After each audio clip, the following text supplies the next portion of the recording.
দেশলাই কাঠি, কবি সুকান্ত ভট্টাচার্য।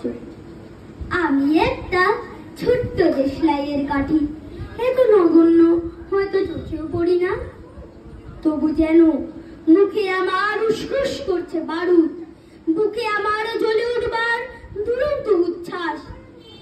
আমি একটা দেশলাইয়ের কাঠি। মনে আছে সেই দিন হুলস্থুল বেঁধেছিল, ঘরের কোণে জ্বলে উঠেছিল আগুন, আমাকে অবজ্ঞা ভরে না নিভিয়ে ছুঁড়ে ফেলায় কত ঘরকে গিয়েছি পুড়িয়ে, কত প্রাসাদকে করেছি ধূলিসাৎ। আমি একাই ছোট্ট একটা দেশলাইয়ের কাঠি।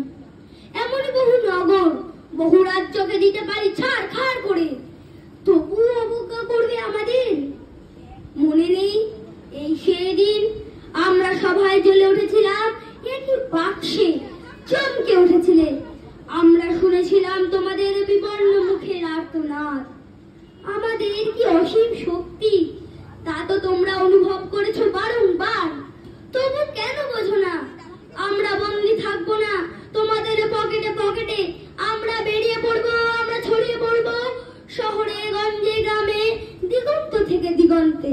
আমরা বারবার জ্বলি নিতান্ত অবহেলায়, তা তো তোমরা জানোই, কিন্তু তা তো তোমরা জানোই না কবে আমরা জ্বলে উঠবো।